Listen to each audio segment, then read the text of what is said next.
Meletupkan bom dalam masjid semasa orang Sunni sembahyang, dan ini dibalas oleh orang Sunni dengan cara yang sedemikian juga. Tetapi kita tidak baca berkenaan dengan ini semasa Saddam Hussein. Ya, saya mengaku bahawa pertukaran yang terlalu cepat pemerintah menyebabkan pemerintah itu tidak dapat melaksanakan sesuatu.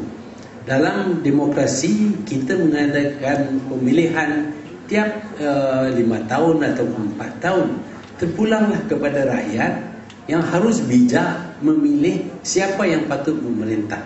Kalau mereka membuat keputusan untuk memilih pemerintah yang sama, ini mungkin kerana mereka yakin pemerintahan yang sama itu boleh mendatangkan hasil.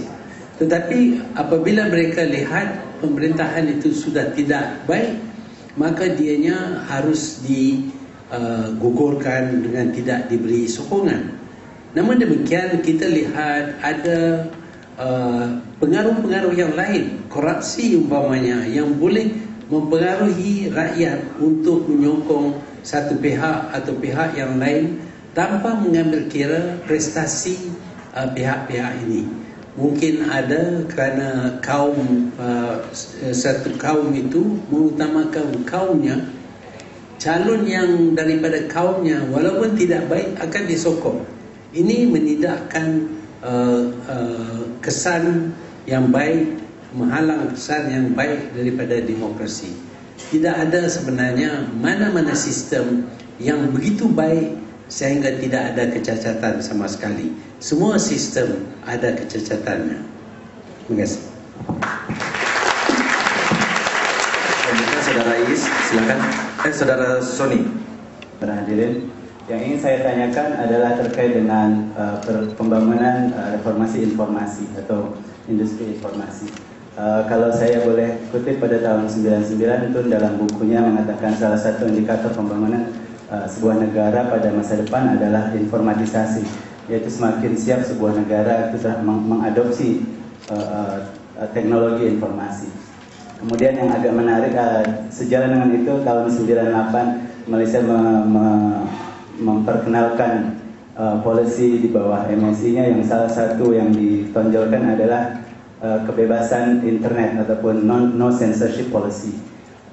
Yang agak menarik, pada tahun 97 itu dalam bukunya tentang blog mengatakan sebuah indikasi yang mana polisi itu perlu dirubah karena ada kemungkinan bahwa sangat perlu kita memikirkan tentang censorship terhadap internet. Jadi pertanyaan saya, bagaimana polisi ataupun taktik yang perlu menurut Tun yang perlu diambil menghadapi gelombang informasi ini, karena kita lihat banyak establishment atau pemerintah di berbagai belahan dunia agak kewalahan ketika menghadapi tantangan melalui teknologi informasi. Kira-kira pandangan Tun bagaimana dan konteksnya di Malaysia? Terima kasih. Informasi yang ada sekarang begitu meluas sekali sehingga kita boleh dapat lebih banyak maklumat daripada seluruh dunia, bahkan daripada sejarah dunia ini sendiri. Tiap negara mempunyai maklumat dalam internet umpamanya. Itu memang baik dan mendatangkan faedah. Tetapi di masa yang sama, sistem ini juga boleh digunakan untuk menyebarkan information yang tidak baik, terutamanya pornografi, dengan gambar itu ini apa semua, yang mana ini tidak baik bagi anak-anak kita. Mereka membesar dalam keadaan yang iklimnya sama dengan di barat. Di barat mereka boleh menerima, tapi kita berpendapat bahawa ini akan merosakkan moral kita. Jadi pada masa saya berkata bahawa kita tidak harus ada sensor, saya berpendapat bahawa internet ini tidak boleh disalahgunakan dengan begitu sekali. Tapi sekarang ini kita dapati bahawa untuk kanak-kanak berumur 3 tahun, 4 tahun untuk mendapat informasi yang buruk ini, pornografi umpamanya, agak mudah.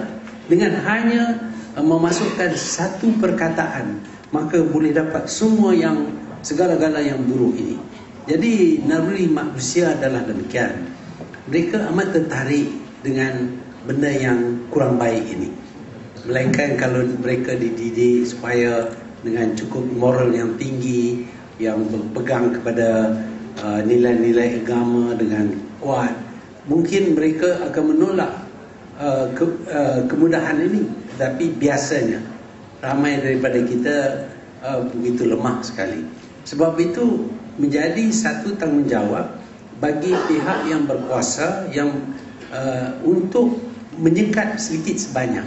Dan ini tidak mudah dilakukan kerana sistem yang ada sekarang ini begitu kuat sekali sehingga pemerintah kadang-kadang tidak pun boleh menyekat apa-apa informasi yang terdapat di dalam internet.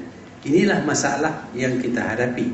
Kita tahu umpamanya di Jerman, mereka tidak benar pornografi dimasukkan dalam internet. Kalau ada yang masuk, mereka akan cuba dengan secara teknologi mereka memadamkan informasi yang seperti ini.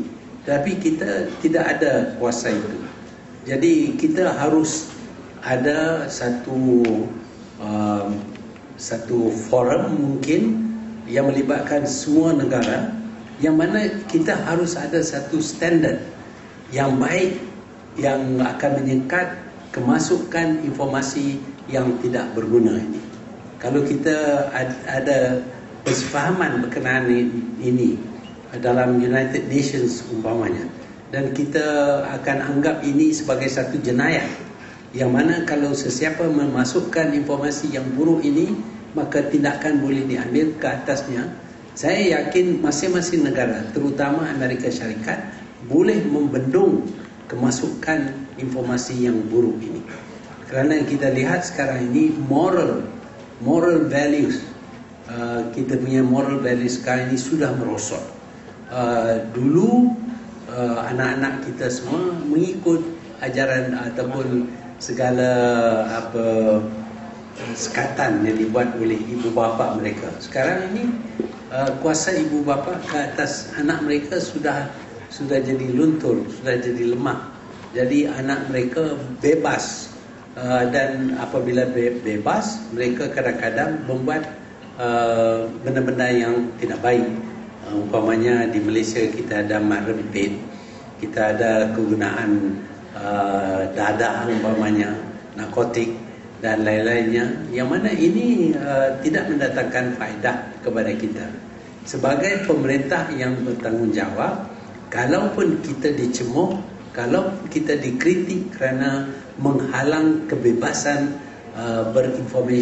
berinformasi, tapi kita harus terima dikecam ataupun diburukan oleh pihak lain kerana kita utamakan kepentingan negara kita dan bangsa kita. Sekian. Satu pertanyaan dan satu komentar dan satu pertanyaan. Komentar saya mengenai pernyataan Bun tadi mengenai metode apa, sistem apa yang cocok dalam berita suatu negara.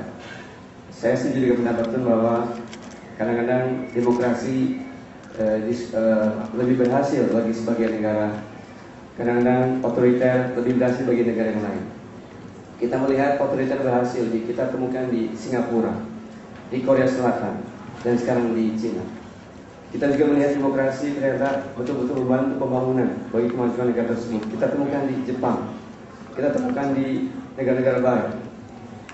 Oke, dalam konteks Indonesia kan tadi itu berkomen mengenai demokrasi di Indonesia, dan kadang-kadang kita semua tahu menerjemahkan demokrasi dengan kebebasan, bahkan kebebasan tanpa batas. Hampir tiap hari kita lihat banyak sekali demonstrasi di Indonesia. Sebetulnya apa yang terjadi di Indonesia kalau saya melihat adalah suatu semacam euforia. Artinya setelah 32 tahun tertekan di bawah pemerintahan yang otoriter, maka ada suatu ledakan. Itulah ledakan. Jadi kalau kita punya satu bandul yang 32 tahun pertama swing ke kiri, maka setelah itu swing ke kanan sekali. Yang kita harapkan adalah suatu demokrasi yang nanti bandul itu ada di tengah. Dan saya yakin demokrasi di Indonesia sudah menuju pada bandul yang ada di tengah. Jadi kita